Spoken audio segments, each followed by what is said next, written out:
welcome, welcome, welcome. Thank you. Thank you so much, Rory. And hello, everyone from all over.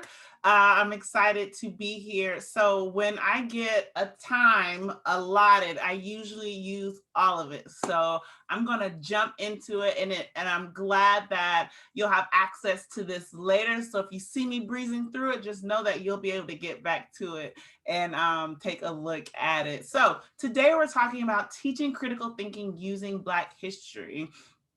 And so we'll get a little bit of nuggets around how we can start thinking through that in the classroom. So as was said, I'm Dr. Melissa Crum. I'm a diversity and equity practitioner. I infuse the arts and research and storytelling to help people think through the diverse stories that they hold, help them think critically about the information they have, and I do that through to professional development as well as curriculum development.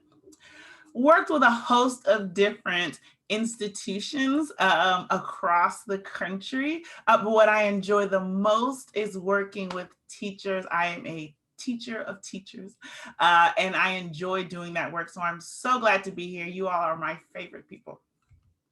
So a couple of objectives. Just know that a lot of the work that we're talking about today is specifically helpful for high school educators. That does not mean that you can't think of ways to adapt and apply this to your work. So I want you to keep an open mind, but just know that that's the focus. We're here to think through how to gain your confidence around Black history knowledge, and think of that as a work with your students, so you're learning together. You don't necessarily have to know everything. I know that's that's oftentimes what we're thinking about as educators, that we have to know everything. I don't want you to think of it in that way.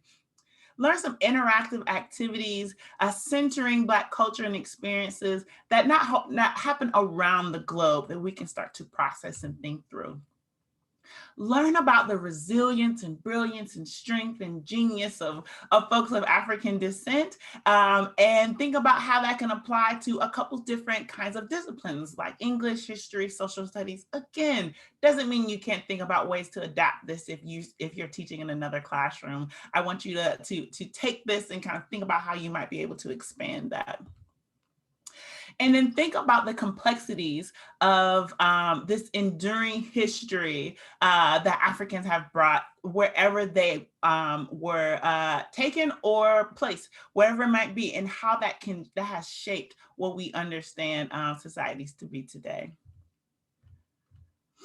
So I'm going to highlight a couple different lessons from a few units from a curriculum guide that I helped to develop with another educator and also an artist. So I'll share with you how to get access to that. But this is showing you some of these activities that we have developed for you. Right now, I want you to go to Google Classroom. There's some downloads there that I'll be referencing today. So feel free to go there. It's going to look something like this. And there's some resources there. And again, some of those downloads I'll be referring to. You can put in the code here, ETSPLCD. And if you're on a separate device, go ahead and scan that QR code and it'll take you there. There'll be a few things, again, I'll reference there, and you'll be able to download those for your use. So what I'll be referencing is two curriculum guides. So one is the 400 in African Epic. Now this is looking at a host of different themes throughout Black history globally. And it was created mostly for upper high school, early college students. We then have a supplementary guide that offers some ways and some examples of how you can take those same things and put them into for 6th through 10th graders. Today, you can get, if you want to go ahead and grab those, you can go to mosaiciceducationpress.com/store. If you use the offer code Quizlet, you can get 25% off of both of these. You can get them downloadable. You can get them paperback for the the first curriculum guide, the other one is downloadable. Definitely want you to grab those so you can see even more of what we talked about today. So some best practices. So when we're talking about Black history, some of us are in different areas when we're thinking about this. And so a couple of things that I want you to be thinking about when you're teaching this work: recognize your own triggers, and being able to manage those. So name the triggering issue when that happens, when something is making you feel uncomfortable. Remember that just because you're uncomfortable does not mean you're unsafe. It just means it's new information. Be able to name that so you're not projecting or getting defensive. Giving yourself some time to ask students to do a brief exercise. Sometimes if you are triggered, or students are triggering each other, sometimes we want to figure out what to say, the right thing to say right then. We don't always have that in the moment. So say, you know what, students, we just heard something that was really powerful. I think we should take some time to think through this. Let's pull out a piece of paper, and think about what came up for you when that was said. Not only does that give students an opportunity to process, it gets you an opportunity to process. How do you want to manage this situation? So you're not too reactionary. Then you work with the class to reframe or retextualize whatever that triggering statement was. You can say things like, well, what I heard you say was, or what I think you meant was this. Help the student also be able to clarify, and also give you an opportunity to clarify if you might have said something that was triggering. If you need to let that moment pass and you feel like you're not equipped to handle it right then, that's okay. Be able to say to students, you know what? I really want to think through the best way for us to talk about this. Let's readdress this on Friday in next class, right? Actually give yourself and the students the framework to know when it's going to be addressed, so it doesn't just get passed because you want to manage your comfort or students' comfort. There's a good chance, because you were triggered or students were triggered, that means we want to honor what they're feeling. So we want to be able to address that. So give yourself some time to be able to do this. So this is a good practice to consider. Also, I suggest some tools. So early in the school year, have some class principles, some ground rules that help you understand, or help this class understand, how to engage with each other. I give an example in the Google Classroom, examples of classroom discussions that I've created, that I've worked with other teachers to create. These are just some examples. Feel free to grab those. And I strongly encourage you to recreate those or expand those with your students in the beginning of the year. I know that means kind of pressing pause on the lessons. I strongly encourage that. That helps to shape behavior and expectations earlier on, and students have an investment, a buy-in, if they help to create those standards of conduct. Also, lean onto your lesson objectives, make those very clear. So when that trigger, if there's a triggering statement that takes you away from what you're supposed to be talking about, you can remind students, hey, we're talking about this, so let's bring it back.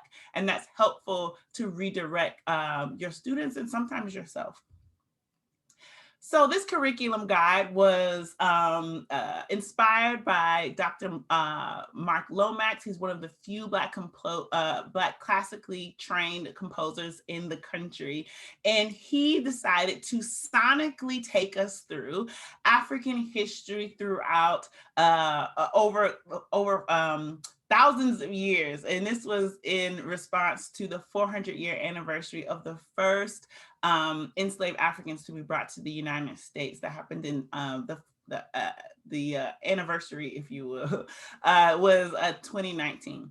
So because he was going through that history sonically, and he is not a songwriter, there were no words. So we teamed together to create a guide to help people go through those stages within the music and understand what he was thinking as he created that music. So I strongly encourage to pair those two together. That those songs are not only on YouTube, but you can also download them. That website is also on mosaiciceducationpress.com if you want to find out where Lomax is as well. Also, I believe that Black history is for everyone. So this is not just if you are teaching Black students. This is not just for those diverse students. It's for everyone. We don't say, women's history is just for women, or or European history is just for people of European descent, right? We were all in this space. So we want to think about this, whether you are, regardless of the demographic that you're teaching, this is all of our history. It's shaped all of us. So I want to keep that in mind. And that's the perspective where I'm coming from. So we're going to test our knowledge a little bit using a little Quizlet test. So here we go. We're going to go live, and we're going to do individuals. Let's see. And what you can do is go ahead and go to Quizlet Live, Quizlet.live. You got the code there, and we're going to go ahead and play. So you can also scan. All right, we've got some folks looking good.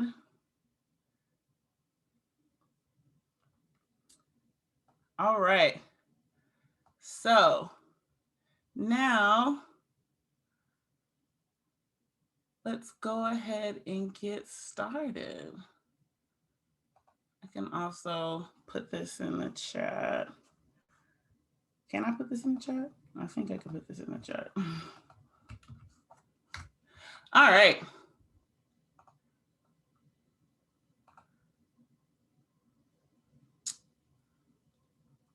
Now let's see. Uh-oh, wait a minute. I'm having issues. Roy or Jose, it's not starting for me. Did I do something wrong? Okay.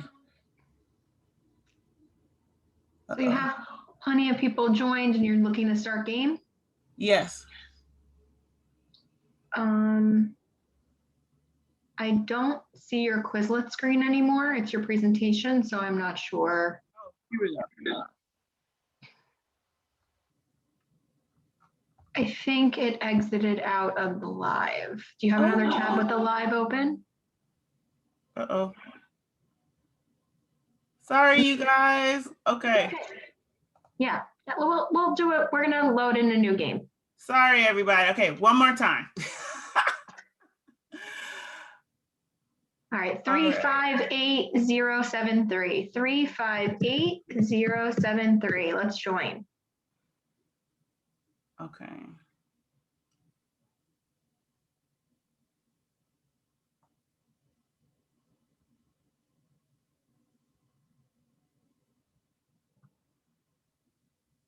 All right, now. Okay.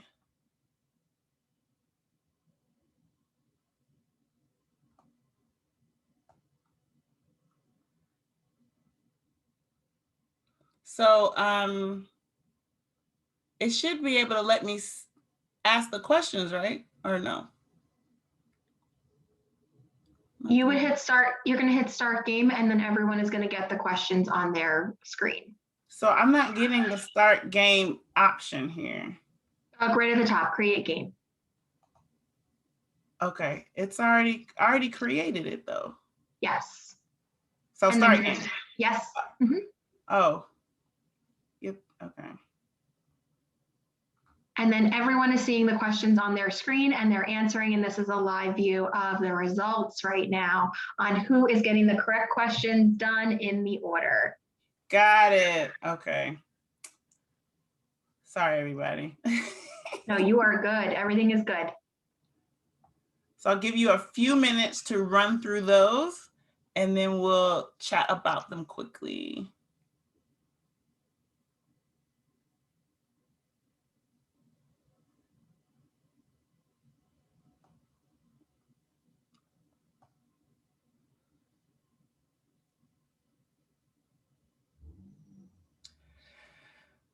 All right, so we got a couple winners. Perfect, perfect, perfect, perfect. All right, so as you all saw, I'm gonna run through these really quickly so you'll be able to see. So thinking about helping students think through, for example, how many countries are in Africa. I oftentimes have students, adults and young people who are unaware that Africa is not one large country. Thinking about how big it is. So you can fit United States in Africa 3 times. So really thinking about the vastness of the space. The Dahomey Amazons, who are they? So really thinking about this all-female military army that was in Benin. If you've seen Black Panther and you remember the women female armies, this is who we were thinking about during that time. So all right. So then also thinking through you have these different sites in the world. So thinking that Africans were going to college prior to enslavement, right? So that University of Timbuktu in Mali, also known that there was tons of stuff going on. It was a Islamic center, but also Mansa Musa is understood to be one of the richest men in the world in history. This Black man from West Africa. Also recognizing that Africans were seafaring prior to Christopher Columbus. Ivan September has done a lot of great work in this. This is getting students' minds ready, right? For thinking through what might have misunderstood prior to our class today, right? So pushing through. Yeah, Asantewaa, also thinking about the role of Black women in pre-colonial Africa. She's from Ghana and fought British imperialism. She led an army. Thinking about things like music, banjo is an African instrument. It was created first through gourds, and of course with the engagement between Africans and other white settlers, particularly in places like Appalachia. Then that became connected to music like bluegrass, but that was it because they were in connection in relationship with other Africans in a variety of different kind of contexts. And thinking about rebellion, that African folks had always been in rebellion the moment they were step foot off of African soil, and they created communities, these maroon communities. Some of the most famous ones were in places like Jamaica, Brazil, Florida, Louisiana, really thinking through those.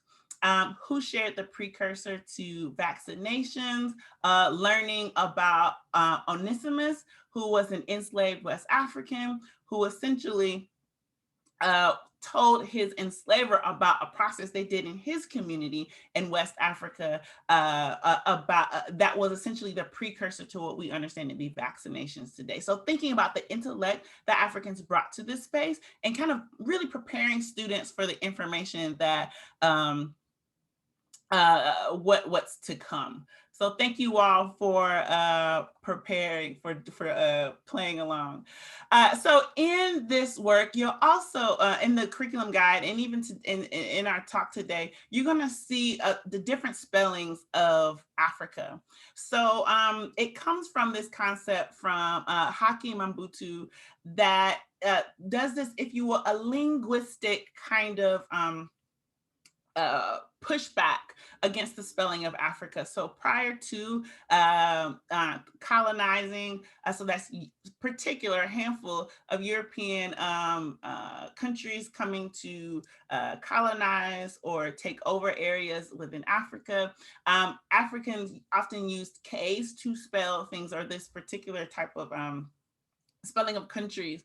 When the Portuguese came over, they then changed those K's to C's, so Congo, Accra, things like that. So replacing the C with the K becomes this way of reinforcing the ways in which Indigenous folks, particularly African folks, had been thinking about themselves, even though Africa is not even a word that Africans label themselves, that comes from that's not come from Africans themselves, but this becomes a way of kind of reclaiming a phrase. So that's why you'll see it spelled in that way. So looking at Unit 1, Lesson 1, so showing you an example of how I move through this with students. So first we'll reflect, what do you think it means to colonize knowledge? And also, what do you know about Malcolm X? So just put some of your ideas in the chat. I would usually make this, of course, break this up into 2 different conversations. So thinking about what does it mean to colonize? Put your thoughts in the chat. What do you understand about Malcolm X? And I will have students share out, not a quiz or anything like that. So you can go ahead and put that. I see hoard knowledge. Malcolm X died in the month of February. Writing history from the winner side. These are great examples. Malcolm X, a civil rights activist. Colonized knowledge is rewriting history.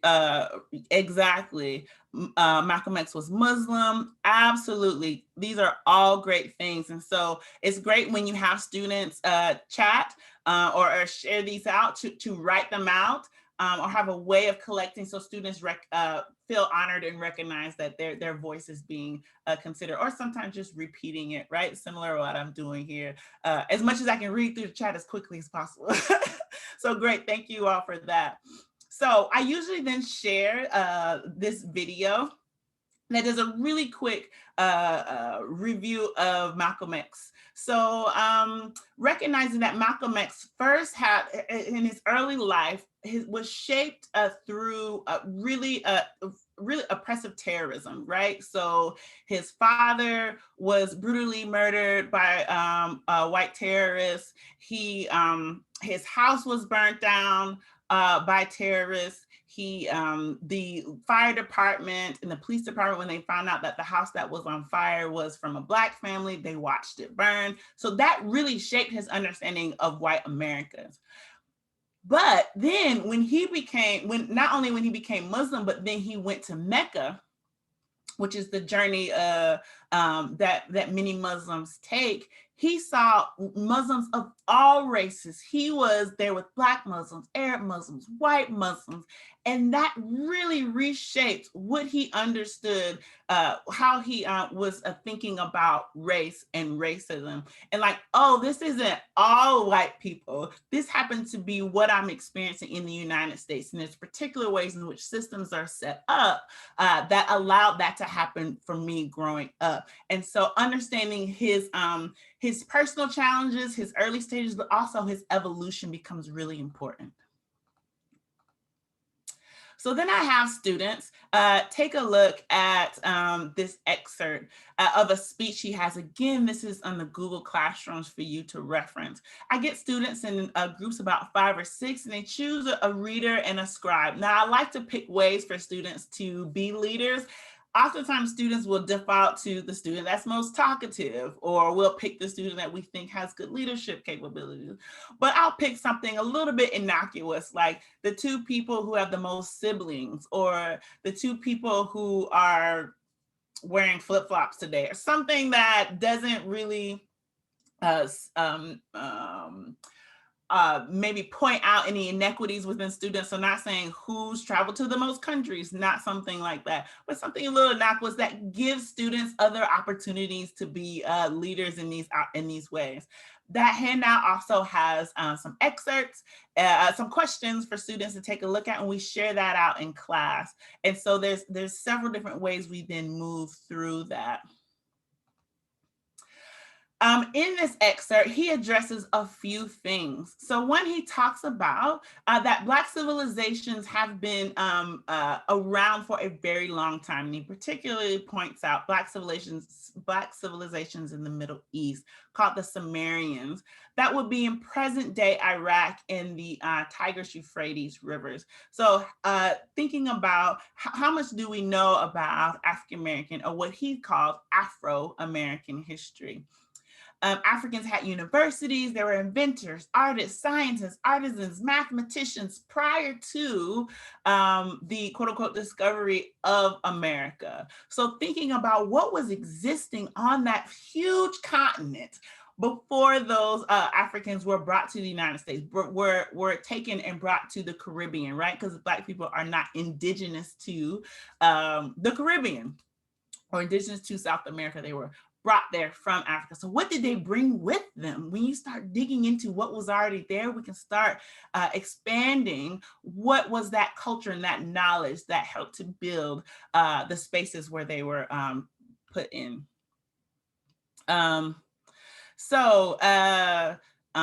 Black-skinned people also were in places like in India, right? So the Dravidians, and him talking about that there have been dark-skinned people across the globe. And what does that mean when we're thinking about Afro history and how there is a descendant from African spaces? How does that reshape what we understand to be what kind of Blackness is or is not? Europeans of the time sought to claim and dismiss culture and intellect from Egypt. What does that mean? Why did that happen? And think about that.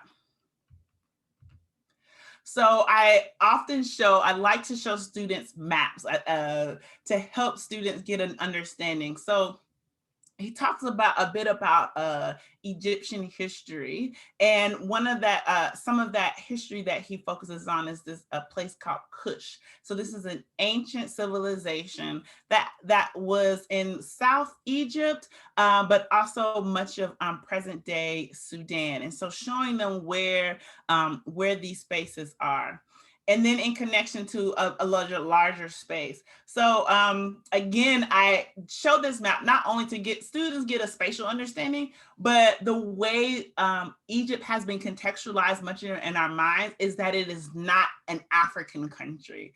It's oftentimes conceptually placed within the Middle East. There's a long history of that in regards to like Arab colonization and things like that. But prior to that, we understanding that that is a Black space, right? That it was historically that. So what does that mean when we're thinking about ancient history?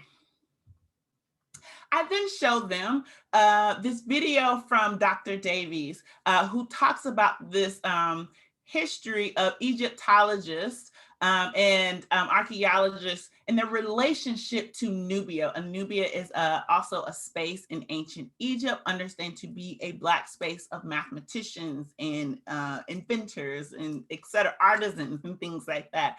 And why did scholars in that space begin to reshape that narrative and really erase the Blackness from that story and how that showed up? This again, going back to that our conversation, that warm up of what does it mean to colonize knowledge? So helping students think through why would certain European scholars, and I think that's important to say, certain European scholars want to erase Black identity from the history of Europe. It's again, and that language is important because we don't want to make this broad brush stroke, right? Davies would identify, I imagine, as a person of European descent, and she's not advocating for this erasure. So it is not everybody, but it did happen, right? So helping students think through what that might mean. All right, and so then thinking through some other discussion questions that we highlighted. So that's also in that curriculum guide. So why do you think Malcolm X wants Black people in America to have access to this information about Africa? What does that mean? Why would we do something like that? And what did this push mean in that time, in the mid-60s, where the access to information was not the same? And so helping students think through how is this colonizing of knowledge show up in things like media and the things we read, like Elizabeth Taylor being Cleopatra. Now she does have, so like what exactly does that mean, and what does that tell us what we're supposed to understand about Egypt? So lesson 2, unit 3, lesson 2, another little snippet, right? So we do a warm up in which we're talking about music. So asking students, what does music mean to you? What does it mean to your family? I know when I grew up, we played music when we're cleaning up, we're playing music in church. Music was a big part of my growing up in my culture. So having students think through, how does that show up? And having students kind of share some of that. And if they like to dance, how do you feel when you dance? So thinking about their connection to this creativity. And then sharing this quote from Boncour about how music, particularly drums within African communities, have meant so much. So then we listened to one of the songs from Dr. Lomax's That Sonic History Trajectory. And so I encourage you to go to the Google Classroom and look at the Soundscape planning document. So you can take a look at that so you can see how we would go about that. And I'll have students listen to the music, break them up in groups. So they're listening to, we start listening to particular segments within the song, and help them think through what are you thinking about in this song? What do you think Lomax is trying to tell us in this song? What does this song feel like to you? Again, they've already started to process what does music feel like to them. So what might Lomax be trying to tell us in Gombe? Within this soundscape, like I mentioned, we would get students in groups of 4. They would have this handout, and then you have stuff all over the classroom. So they can use shoes, they can use pillows, they can use chopsticks, they can get some glasses of water. You start thinking about what can you make available to students. So they create their own soundscape. So if they start to think about, all right, we just learned about this particular history. How might I translate this history into sound? So I'm going to just give you a small snippet into what we might listen to, and ask yourself as if you were the student, right? What's coming up for me? What does this make me think of? Does it make me think of traveling? Does it make me comforting? Does it make me nervous? Does it make me curious? And that same process we would have with students. So I'll give you just a snippet.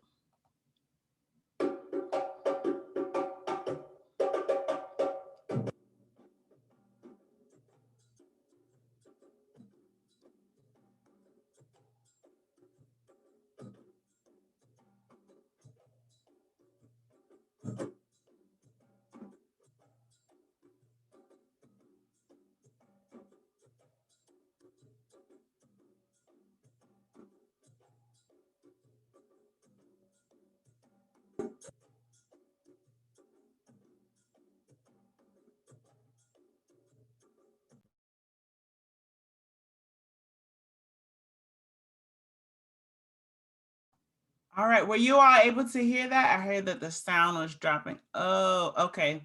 I'm gonna do this very quickly. Let's see. I'm gonna try it one more time. We're only gonna listen to it shortly, but I want you to be able to hear. All right. Let's see if this works a little better.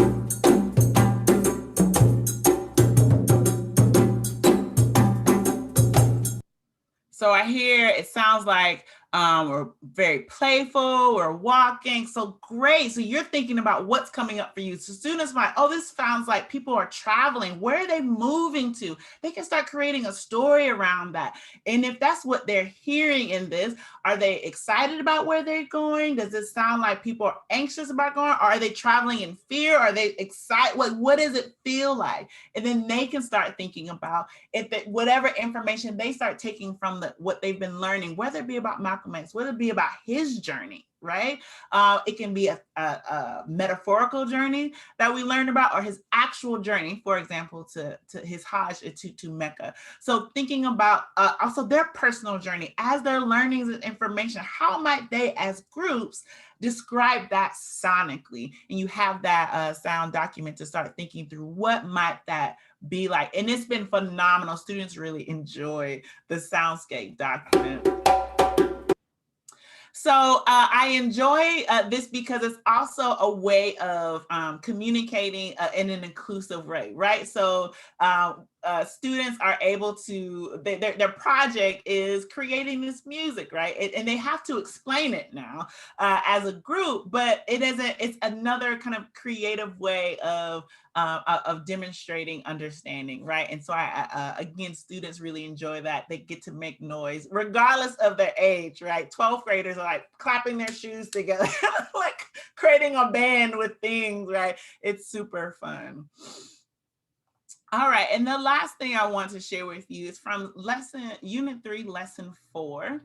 And this is talking about Pan-Africanism. And many people might not be completely aware of what the Pan-Africanism is. So this was an intellectual movement that was started by people of African descent in the US, in the Caribbean. And there was a goal of creating these global bonds in the aftermath of the transatlantic slave trade, colonization, and not necessarily aftermath of colonization, but aftermath of transatlantic slave trade. So in this time, so this is the early 1900s. So this is just after 35 years after the Civil War, right? So you have people who are going to this conference who were just enslaved, and they're like, okay, now we got to do this global. We got to figure this out, because yes, slavery technically ended in the United States, but we still are managing colonization in Africa. We're still dealing with stuff in the Caribbean. And so you're having these Black people across the globe coming up with a conference to figure out, how do we disrupt oppression? And it was so interesting. I like pointing out in this picture, in this conference, that they weren't just talking about lifting the oppression of Black folks by European colonies. They're also talking about, look, British imperialism is impacting Arabs, is impacting Jews. Like, we need to come together to fight this in British imperialism. So it's really important to, I really like to point that out, because we have this narrative is right after slavery that everything was fine, and then folks just kind of whatever happens. Like, no, people have always been organizing. Africans have already been organizing, and then showing them, for example, even during slavery with maroon communities, Black people have always been organizing globally. And I want to point out in this question, I have students think about, what do you think about Black people from around the globe coming together just 35 years after the Civil War to fight racism and other forms of oppression? So anti-Semitism, also other types of things coming together to fight that. What does that mean that folks were able to globally organize in that way? And then point out two historical figures. One, Marcus Garvey. He's Jamaican born. He's seen as a Black nationalist, and also seen as a Pan-Africanist.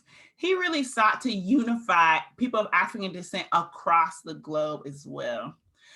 He founded a global newspaper. He had a shipping company called Black Star Line, the UNIA. If you ever see that Black, red, and green flag, that comes from the UNIA. That's Marcus Garvey. And you see that here. W.B. Du Bois, another figure. He's also seen as a Pan-Africanist. He is a sociologist, historian. He's an author, editor. He was the first African-American to earn his PhD from Harvard. So this is 1895. He's one of the founders of NAACP. So these are two figures that people often see as polarizing. I like to point out that first, these two are kind of a generation apart. So they're about 18 years difference. So Du Bois is really focused on the elite. So again, remember, he got a PhD from Harvard in the 1890s, one of the first Black person to do that. So he's very much thinking about intellectually. He's thinking about putting the best, quote unquote, Black people forward in this particular type of intellectual way, and believe that if Black people should be able to demonstrate, this is in his early stages, he should demonstrate to other white people that we are fully human and we can do this through this type of learning and presentation in certain kinds of ways. I like to remind people, like during the civil rights movement of the 60s, you can see people marching in their Sunday best, right? They're not in sneakers and like shorts, they are in suits. And there's a particular choice for that to demonstrate to, in this sense, white folks, particularly racist white folks, that we are fully human, look how well we're dressed. Now, Garvey was like, I don't care about all of that. I don't care about white folks accepting us, particularly white people who are trying to harm us. And whether we're wearing rags or ball gowns, we're still fully human. And I'm not interested in convincing racist people that you should care about us. So these folks were seen as an opposition, folks, an opposition to each other, but both Pan-Africanists. And so they're both thinking about how do we build Black communities through economic nationalism and also this global connection. So having students think of what ideas and solutions might be happening between generations, right? So there's a generational shift between the two of them. Do we still see that today? Do we still see generations say like, well, in my day, we did this. And then the youth are like, well, this is a different day. How have we might have seen that before or currently, and have students kind of think through this, and how might there be different angles that we might be okay with? So this first Pan-African conference happened in 1900s in London, right? And this is particularly led by Du Bois.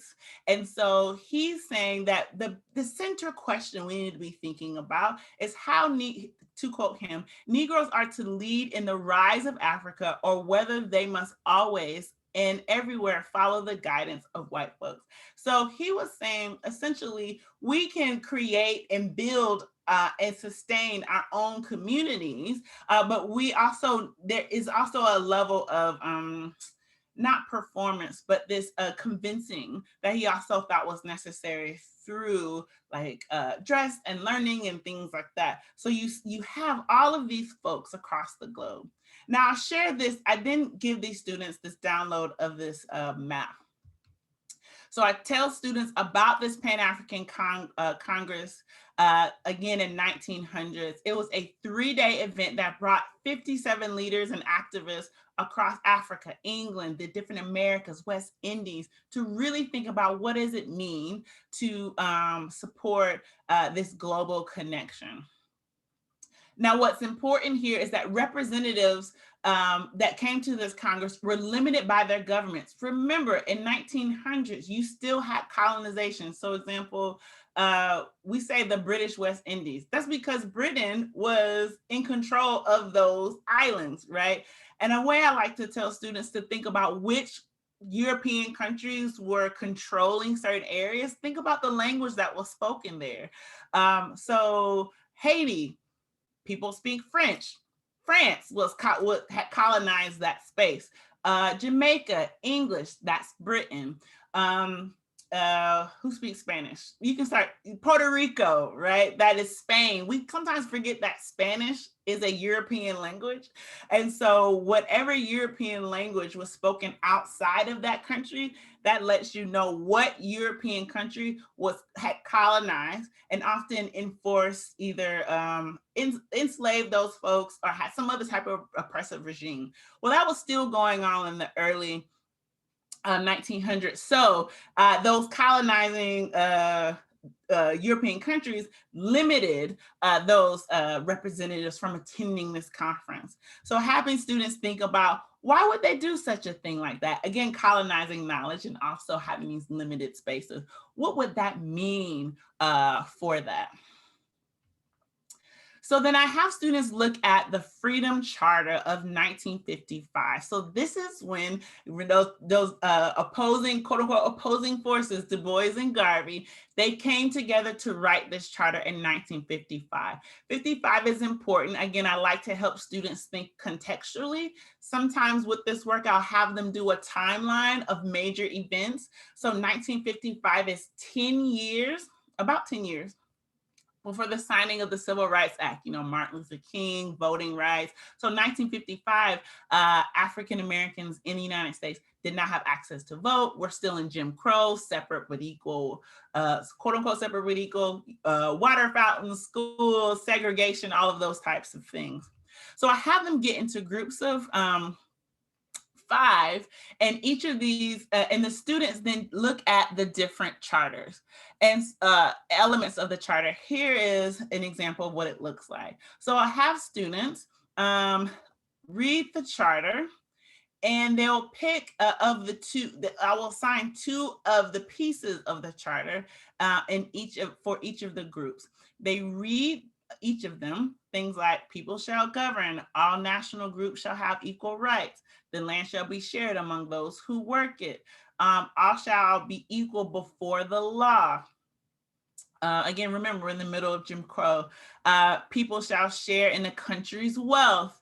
All shall enjoy equal human rights. There shall be houses, security, and comfort. There should be work. People should be able to work. People should have peace and friendship. So this charter, and so having students think through, how would you rewrite that in their own words, and have them think through is that still relevant today?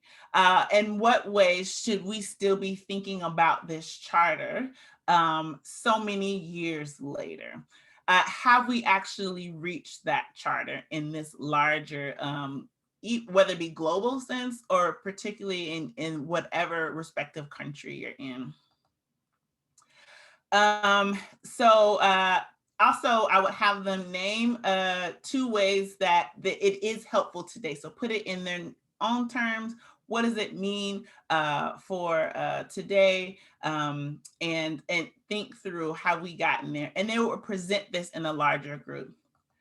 I'm all for alternative assessments. So I encourage students to create their own charter in a visual way. So they can do traditional physical posters. I also encourage them to do digital posters. Here's some free or low cost, all these at least have a free version that they can demonstrate their charter in their own words and share that information. So there's Padlet, Canva, Mural, Jamboard, and then we can do a gallery walk. So a gallery walk is essentially if you have physical boards, they get posted around the wall, or if your classroom is near a hallway, and students then look at each person's reframing or rewriting of the charter. Then I give students Post-it notes to write down any questions. Usually I say like questions, comments, celebrate. So those are the 3. So you can say, oh my gosh, this is so great. I really liked how you reworded that. That's a celebrate. Question. So help me understand, what does this mean when you say this? Or comments, just simply, what it could just be, I like how you do that. It could be just giving students a framing on how to respond to those, to their assessments. I then encourage, especially if students did a digital version, teaming up with your school's social media leader, whatever that is, and then start to roll that out within your school's social media to talk about how your students are rethinking what does it mean to have to rethink freedom, essentially, because that's what it was, this freedom charter, and what might be their roles in doing so. So as a reminder, we have these lessons that I shared and more are at Mosaic Education Press.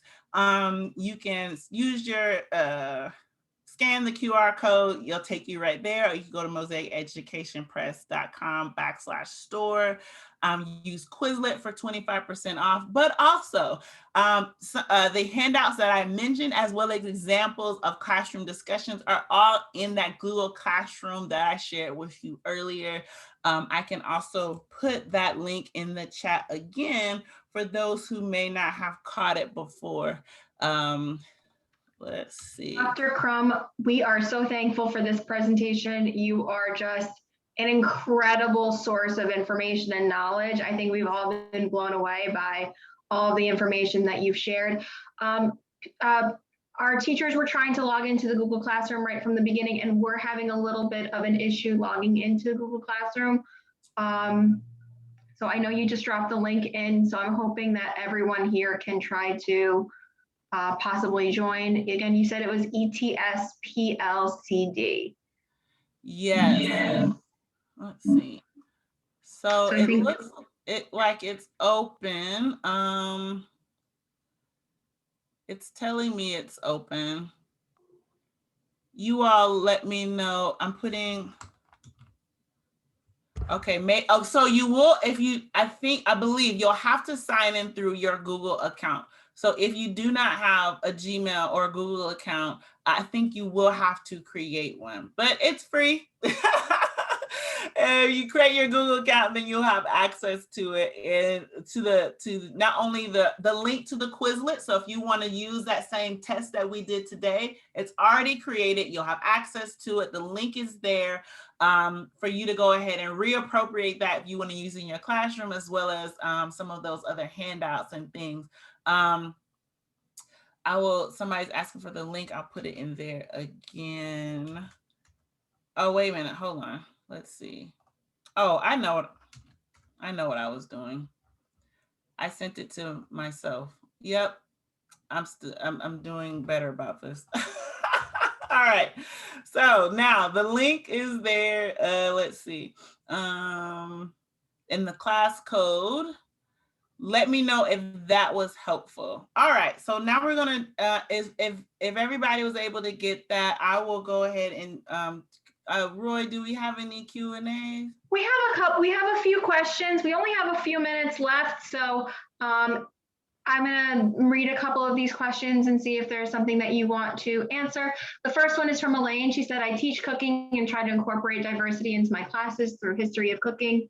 Do you have any suggestions? Oh, great question. So, Elaine, if you have Netflix, look at High on the Hog. It is talking about the food and Black history. One thing that I like to point out to students, for example, America has a history of negatively associating Black people to watermelons. But watermelon is indigenous to West Africa. So as well as okra, black-eyed peas, yams, not the sweet potato yams that we think about, another kind of yam. And so helping students think through how that got incorporated into our diet. And ultimately, what might it mean for you to be transported to a whole nother space where you don't know anybody, and there's only a handful of things that remind you of home. Watermelon was one of those things. Also, there wasn't a whole lot of water breaks during enslavement, so you could have something that was nutritious and also could hydrate you. So it makes sense for them to be eating it all of the time. So helping people think through that connection between food and history, and watching that can help give you some ideas. So that's a great entry point. Awesome. Thank you so much for that. We got some comments about they've heard about that as well. So that was excellent. We are actually just right out of time right now, but everyone, Dr. Crum's information is here on the screen, whether you want to connect with her through LinkedIn or Twitter, at Melissa Crum. So please do. She is more than willing to answer and more of your questions, and she shares plenty of amazing resources there. So I would definitely be jumping onto LinkedIn and Twitter and following her right away. Also on Facebook and Instagram, Mosaic Education Network, so that you're completely synced up. And we just can get more of this amazing knowledge. As far as the Google Classroom link goes, we will make sure that the link goes out along with the presentation so that you can access everything that Dr. Crum has to offer. Dr. Crum, thank you so much. Everyone here, thank you so much. Stay tuned for our next session with Dr. Valerie Camille Jones. I'm super excited about that. Dr. Crum, thank you so much for joining us here today. Everyone, see you in the next session. Bye, guys. And if you saw my email within the chat, if for some reason you couldn't get access to Google Classroom, send me an email. I'll make sure you get access to that. So thank you, everybody. Awesome. Thank you.